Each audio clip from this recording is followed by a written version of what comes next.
Hola, este es el episodio 24 de nuestro comentario al Evangelio según San Marcos que estamos haciendo en el curso bíblico de la parroquia del Santísimo Redentor. Hoy vamos a comentar los versículos 26 al 72 del capítulo 14 y lo hemos titulado La noche más larga. Seguimos en el Jueves Santo. Jesús acaba de terminar su última cena con los discípulos. Después del canto de los salmos, salieron hacia el monte de los olivos y Jesús les dijo: todos vosotros os vais a escandalizar porque dice la Escritura: heriré al pastor y se dispersarán las ovejas. Pero después de que yo resucite, iré antes que vosotros a Galilea. Pedro le dijo: aunque todos se escandalicen, yo no me escandalizaré. Jesús le respondió: te aseguro que hoy, esta misma noche, antes que cante el gallo por segunda vez, me habrás negado 3 veces. Pero él insistía: aunque tenga que morir contigo, jamás te negaré. Y todos decían lo mismo. Todos y cada uno de los 4 evangelistas narra las negaciones de Pedro, aunque Mateo y Marcos lo hacen en este momento, es decir, después de la cena, y Lucas y Juan lo sitúan dentro de la última cena. Pedro habla con buena intención, aunque también con cierta bravuconería. Es incapaz de ver su propia debilidad. Pero Jesús, que ve en lo hondo de las personas, sabe que Pedro no va a poder resistir la presión. Y aún así le sigue considerando su discípulo y su amigo. Llegaron a una propiedad llamada Getsemaní, y Jesús dijo a sus discípulos: quedaos aquí mientras yo voy a orar. Después llevó con él a Pedro, Santiago y Juan, y comenzó a sentir temor y a angustiarse. Entonces les dijo: mi alma siente una tristeza de muerte. Quedaos aquí velando. Y adentrándose un poco, se postró en tierra y rogaba que, de ser posible, no tuviera que pasar por esta hora. Y decía: Abba, Padre, todo te es posible, aleja de mí este cáliz, pero que no se haga mi voluntad, sino la tuya. Jesús toma a sus 3 discípulos más próximos, Pedro, Santiago y Juan, los que había llevado al monte Tabor, a la transfiguración, y les presenta una transfiguración muy distinta. La tristeza de la muerte se apodera de él. Es el momento de la prueba y de la tentación. Aún está a tiempo de salir corriendo, de huir al desierto. Reza a Dios llamándole Abba, Padre. La palabra Abba es muy importante para comprender la relación que Jesús tiene con Dios. Quiere decir Padre en arameo. Y solo aparece 3 veces en el Nuevo Testamento, aquí y en la carta a los Romanos, capítulo 8, versículo 15, y en la carta a los Gálatas de San Pablo, capítulo 4, versículo 6. Jesús llama a Dios Padre en muchos otros pasajes de los 4 evangelios. Sin embargo, solo aquí, entre los evangelios, le escuchamos en versión original.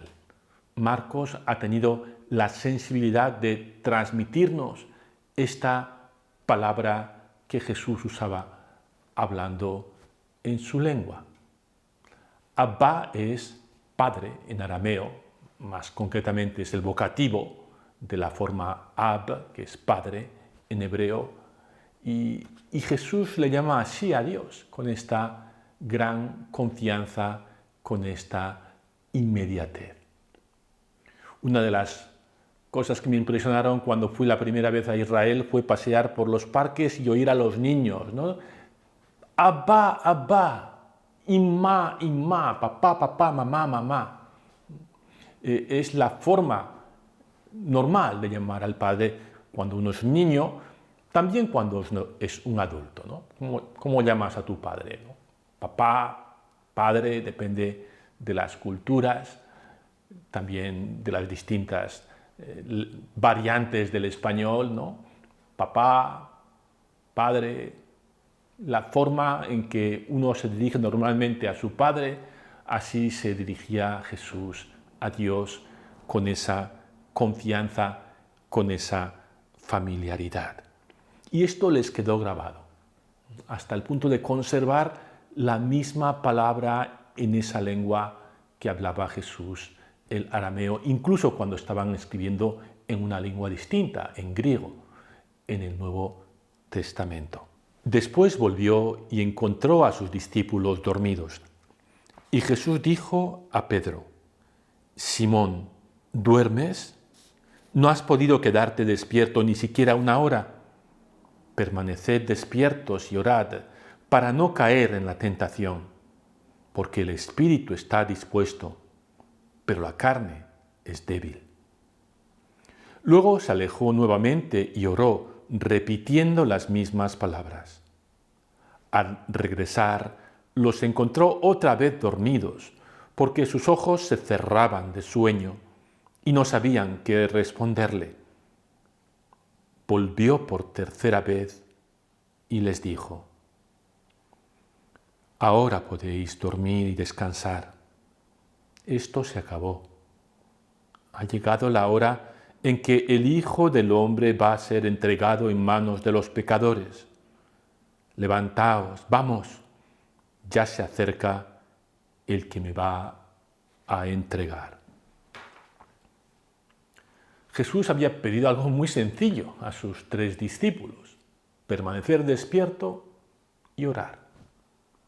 Y sin embargo, se quedan dormidos. Lo que se nos pide a los cristianos a veces no es algo que requiera de unos dotes especiales o que sea muy difícil o heroico, sino permanecer. Y aún así a veces no permanecemos. Y con todo, Jesús sigue confiando en sus discípulos y en nosotros. Jesús estaba hablando todavía cuando se presentó Judas, uno de los 12, acompañado de un grupo con espadas y palos, enviado por los sumos sacerdotes, los escribas y los ancianos. El traidor les había dado esta señal: es aquel a quien voy a besar. Detenedlo y llevadlo bien custodiado. Apenas llegó, se le acercó y le dijo: Maestro, y lo besó. Los otros se abalanzaron sobre él y lo arrestaron. Uno de los que estaban allí sacó la espada e hirió al servidor del sumo sacerdote, cortándole la oreja. Jesús les dijo: como si fuera un bandido, habéis salido a arrestarme con espadas y palos. Todos los días estaba entre vosotros enseñando en el templo y no me arrestasteis. Pero esto sucede para que se cumplan las Escrituras. Entonces todos lo abandonaron y huyeron. Judas ejecuta su traición. Con el gesto acordado, identifica en la oscuridad a Cristo. Es el beso de la traición. los hombres enviados por los responsables del templo agarran a Jesús, lo detienen por la fuerza.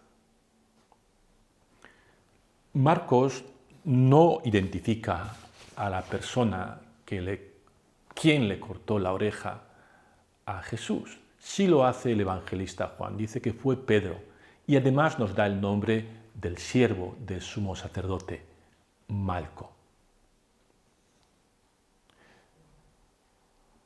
En cualquier caso, la algarada dura poco. Todos los discípulos abandonan a Cristo y huyen. Y aquí Marcos inserta una escena curiosa. Lo leemos. Lo seguía un joven, envuelto solamente con una sábana, y lo sujetaron, pero él, dejando la sábana, se escapó desnudo. Han corrido ríos de tinta sobre este joven misterioso. Se ha dicho que era el evangelista Juan, otros incluso lo han identificado con Marcos, el propio evangelista, que estaría aquí haciendo como una especie de cameo en su propio relato, que otros han hablado incluso de que es un simbolismo bautismal, que simboliza al catecúmeno que ha recibido el bautismo. En fin, que hay muchísimas teorías sobre quién es este joven que escapa desnudo.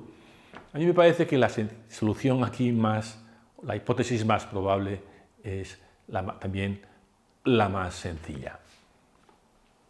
Es un detalle de algo que pasó aquella noche. Había un chaval, un joven, vestido con una tela, la palabra que utiliza el texto griego es síndone, que no necesariamente es una sábana, es una tela fina, normalmente hecha con lino. Se había se había envuelto en una tela, o sea que era más normal entonces que hoy, y se había ceñido y se había ido a la noche a Getsemaní, donde estaba Jesús, y en el tumulto pierde la ropa y sale corriendo. Es una manera también que tiene Marcos para describirnos, para que nos hagamos una idea, ¿no?, del tumulto de aquella noche y sobre todo de la vergüenza, de lo vergonzoso que fue el comportamiento de los discípulos, ¿no? Y nos dice, y hasta uno salió corriendo en pelotas, ¿no? Salió corriendo desnudo. Así fue. Todos abandonaron a Jesús. Pasamos a la siguiente escena, el juicio de Cristo por el Sanedrín.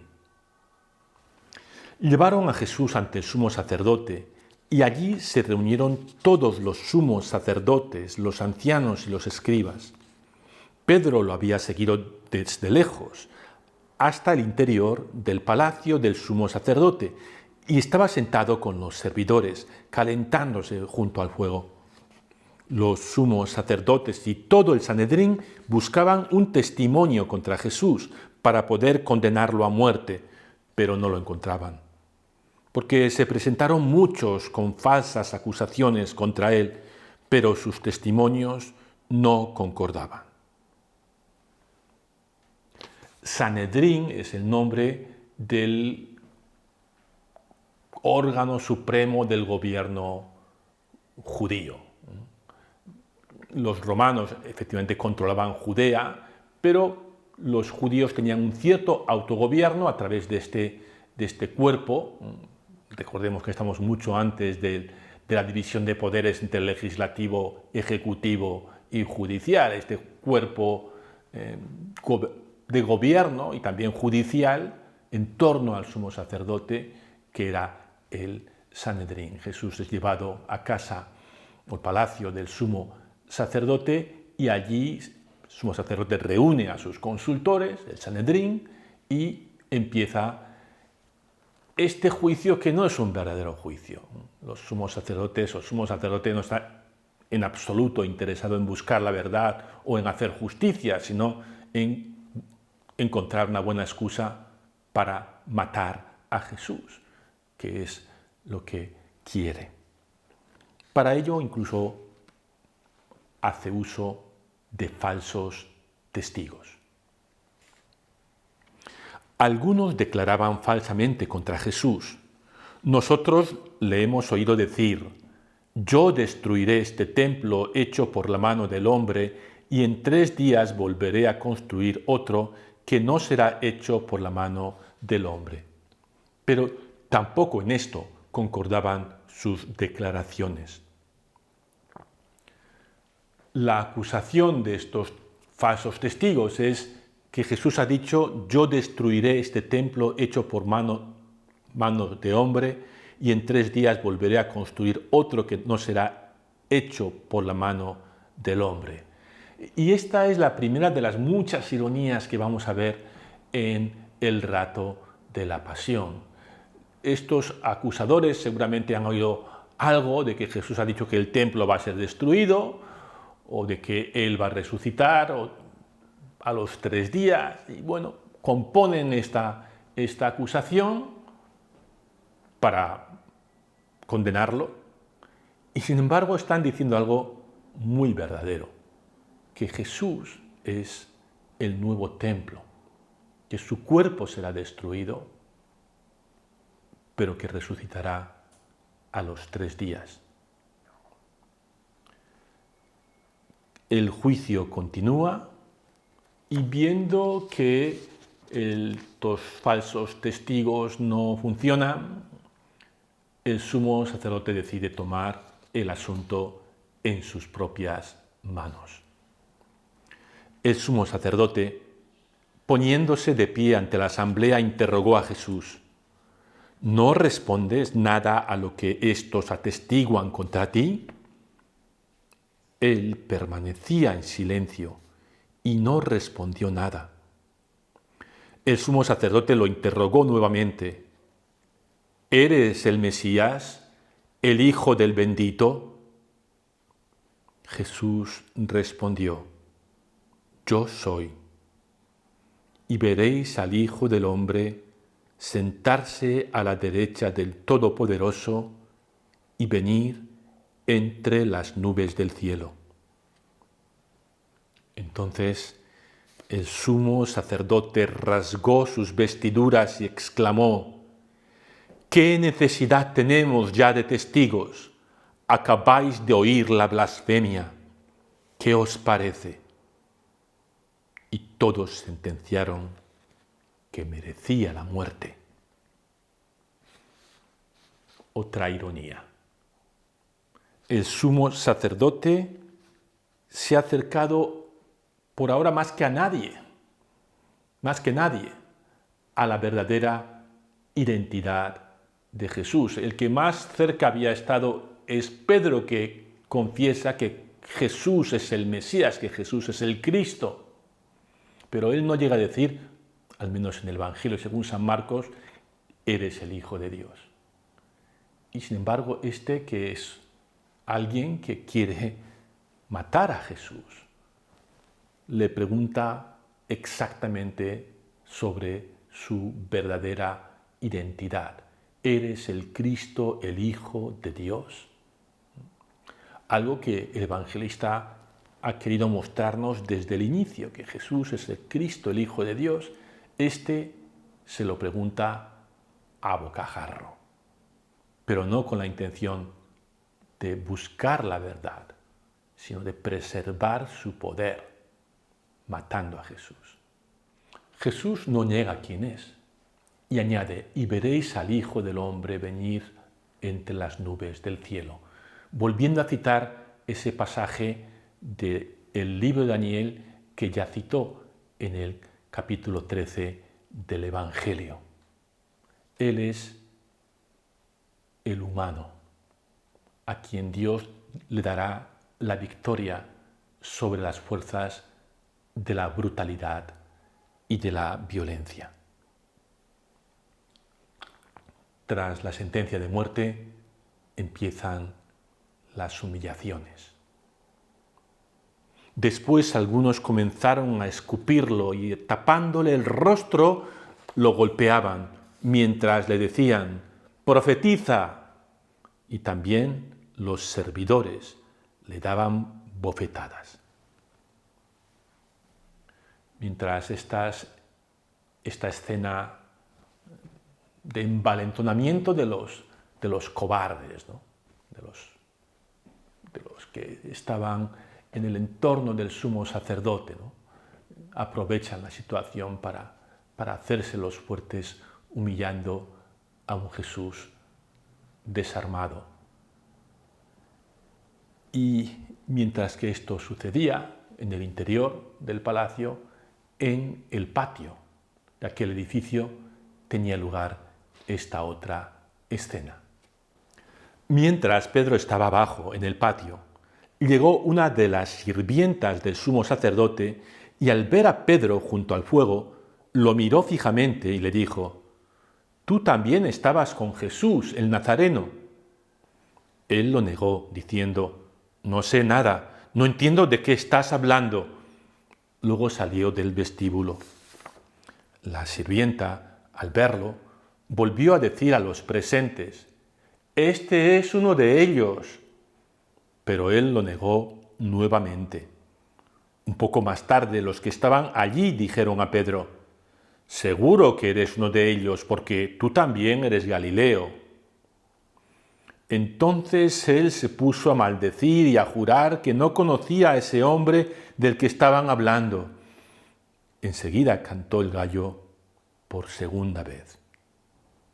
Pedro recordó las palabras que Jesús le había dicho: «Antes que cante el gallo por segunda vez, tú me habrás negado 3 veces». Y se puso a llorar. Pedro, que tan seguro se mostraba solo unas horas antes, se derrumba, pero no porque le hayan torturado violentamente, sino por la presión que ejerce sobre él una criada, las insinuaciones de una criada. Niega a Jesús 3 veces, como había predicho el Maestro. Y a continuación se pone a llorar. Con esta imagen de las lágrimas de Pedro en una pintura del Greco, terminamos este episodio de hoy. Y ahora las preguntas. ¿Cómo haces la oración personal? ¿Por qué no es fácil permanecer fieles en la oración? Y la segunda pregunta: ¿por qué lloró Pedro? ¿Qué efecto tuvieron en él estas lágrimas? Gracias por seguir fieles hasta aquí en este curso que ya estamos acercándonos, en el que ya estamos acercándonos al final. Os esperamos con la narración del Viernes Santo la próxima semana.